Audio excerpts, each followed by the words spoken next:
बिस्मिल्लाहिर्रहमानिर्रहीम। अस्सलाम वालेकुम जी। डॉक्टर अमार इकबाल में हाजिर है आपके पास एक इंतहाई अहम वीडियो के साथ कि अगर कंटामिनेटेड नीडल अगर किसी को प्रिक हो जाए, हमारे नर्सिंग स्टाफ या सर्जन हैं वो सर्जिकल ब्लेड यूज कर रहे होते हैं या हाउस ऑफिसर्स हैं, अगर किसी को कंटामिनेटेड इस तरह का इंस्ट्रूमेंट है वो प्रिक हो जाए तो वो क्या करें। तो सबसे पहले तो हम ये बात करेंगे कि इससे बचा कैसे जाए कि ये इन्फेक्शन आपको प्रिक हो ना, नीडल प्रिक ना हो। तो इसके लिए सबसे इंपॉर्टेंट चीज है लेटेक्स के ग्लव्स, वो यूज करें। सेकंड थिंग ये कि अगर ये आपने नीडल यूज की है तो सिरिंज को यूज करने के बाद शार्प बिन के अंदर इसको डिस्कार्ड कर दें, इसको दोबारा से कैप ना करें। ठीक है, कैप करने के दौरान अक्सर नीडल जो है वो प्रिक हो सकती है, बहुत एहतियात से काम करना चाहिए। लेकिन अगर कोई ऐसा सिनेरियो है कि आपको वापस से इसको कैप करना है, फॉर एग्जांपल कोई ब्लड सैंपल है, एबीजीज का सैंपल है या व्हाटएवर, आपको इसको वापस से कैप करना पड़ रहा है, तो इसको कैप करने का तरीका समझ लें। बहुत ही आसान सा तरीका है, आप इसको स्ट्रेट इस तरह से कैप ना करें। ठीक है, अगर स्ट्रेट इस तरह लेके जाएंगे तो बहुत ज्यादा चांस है कि ब्रेक हो जाए। आप इसको एक एंगल के साथ यहाँ पर नीडल फिक्स करें और उसके बाद फिर क्लोज कर दें। सेकंड थिंग, लैंसेट्स अक्सर हम यूज करते हैं, हमारे जो हाउस ऑफिसर्स या नर्सिंग स्टाफ शुगर चेक करने के लिए यूज कर रहे होते हैं, घरों में यूज होती है, तो इसको भी कोशिश करें कि अगर वापस से किसी शार्प बिन में डिस्कार्ड करें, इसको ऐसे कहीं ना फेंके। लेकिन घर में भी यूज होती है नीडल। तो अब इसका तरीका ये है कि आप इसको यूज कर लिया है, प्रिक वो कर लिया, कंटामिनेटेड नीडल है ये, तो इसको आप वापस इस तरह से इसके अंदर फिक्स कर दें, तो अब ये किसी को नुकसान नहीं पहुंचाएगी। ठीक है, अगर इन केस प्रिक हो गया है, नीडल स्टिक इंजरी हो गई है, तो अब क्या करें, इसके बारे में आपको एक हम वीडियो प्रेजेंटेशन के अंदर आपको फर्दर गाइड करेंगे, तो देखते चलें आगे।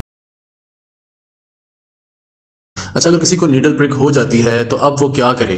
सबसे पहली स्टेप तो ये है कि अपने जहाँ पर नीडल प्रिक हुई है किसी को, वो फौरन से हेल्थ केयर वर्कर उसको वॉश करे अच्छे से, पानी के नीचे, बहते पानी के नीचे उसको धोए। अगर उसमें से ब्लड निकल रहा है तो ब्लड निकलने दें। अगर सैनिटाइजर अवेलेबल है, पायोडीन है, तो बहुत अच्छी बात है, उससे वॉश करे। वरना सिंपल सोप से, साबुन से उसको अच्छी तरह से वॉश करते रहें 2-4 मिनट के लिए, अच्छे से पानी बहने दें उसके ऊपर। और लेकिन एक गलती हम ये करते हैं कि उसको प्रेस करके ब्लड निकालने की कोशिश करते हैं, तो ऐसा हरगिज ना करें, प्रेस करके ब्लड ना निकालें। रिस्क ऑफ ट्रांसमिशन की बात करें तो हेपेटाइटिस बी वायरस का रिस्क ट्रांसमिशन का after a deep needle stick injury बहुत ज़्यादा है। ऑलमोस्ट 30%, 10 to 30% पेशेंट्स या पर्सन उसके अंदर अगर प्रिक हुआ है तो ट्रांसफर होने का चांस है। और हेपेटाइटिस सी वायरस के अंदर ये चांस जस्ट 3% है, और HIV के अंदर ये चांस 0.3% है। यानी 1000 अगर लोगों में प्रिक होगा तो 3 लोगों के अंदर इन्फेक्शन का चांस है। इसके बाद हम बात करें कि अगर प्रिक हो गया है और तो अब उसके बाद फर्दर हम क्या करें। आपने जनरल मेजर्स कर ली, तो सबसे पहले ये देखें कि वो जो इन्फेक्टेड या कंटामिनेटेड नीडल थी वो किस पर्सन के ऊपर यूज़ हुई थी, और वो पेशेंट जो है वो किस वायरस से इन्फेक्टेड था। हेपेटाइटिस बी, सी और HIV स्टेटस उसका चेक करें। अगर वो नहीं टेस्ट हुए तो फ़ौरन से उसके टेस्ट ये भिजवा दें। सेकेंड नंबर पे ये करना है कि जिसको भी प्रिक हो उसको एंजरेक्स बी के नाम से हेपेटाइटिस बी की वैक्सीन आती है, वो उसको ज़रूर एक बूस्टर डोज लगवाना है। नेक्स्ट हमें ये देखना है कि जो हेल्थ केयर वर्कर जिसको प्रिक हुआ है उसका वैक्सीनेशन स्टेटस कैसा है, हेपेटाइटिस बी के अगेंस्ट उसकी वैक्सीनेशन हुई है या नहीं हुई। अगर वैक्सीनेशन हुई है तो उसके अंदर एंटीबॉडीज़ बन गई हैं, वो उसके अंदर इम्यूनिटी डेवलप हुई है या नहीं हुई। अगर इम्यूनिटी डेवलप हुई है तो जस्ट एक बूस्टर डोज काफ़ी है। अगर उसके अंदर इम्यूनिटी डेवलप नहीं हुई और उसको हेपेटाइटिस बी इन्फेक्टेड पेशेंट वाली सिरिंज से प्रिक हो गया है, तो अब जो है उसके अंदर इम्यूनिटी भी नहीं है, या वो उसने वैक्सीनेशन नहीं कराई, या उसको वैक्सीनेशन स्टेटस का नहीं मालूम, तो फिर उसको एक इम्यूनोग्लोबुलिन लगवाना पड़ेगा हेपेटाइटिस बी वायरस का। इम्यूनोग्लोबुलिन फौरन से बॉडी के अंदर जाके वायरस को किल कर देगा और उसको इन्फेक्शन होने से बचा लेगा।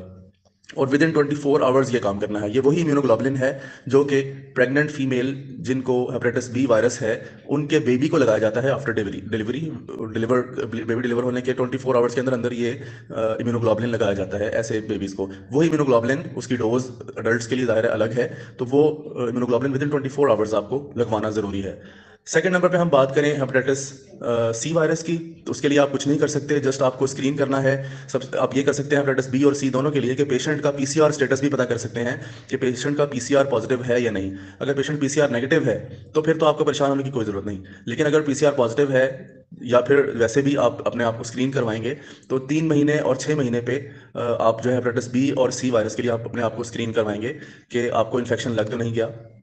थर्ड नंबर पे हम बात करें HIV की, जो कि बहुत इंपॉर्टेंट है, बहुत इंपॉर्टेंट है। इसके लिए आपको ये क्या करना है, अगर HIV इन्फेक्टेड सिरिंज आपको प्रिक हो गई है, नीडल प्रिक हो गई है, तो अब आपने highly active anti retroviral therapy, एक हार्ट थेरेपी होती है, HIV एड्स की मेडिसिन होती है, वो medicine with in 24 hours start करनी है।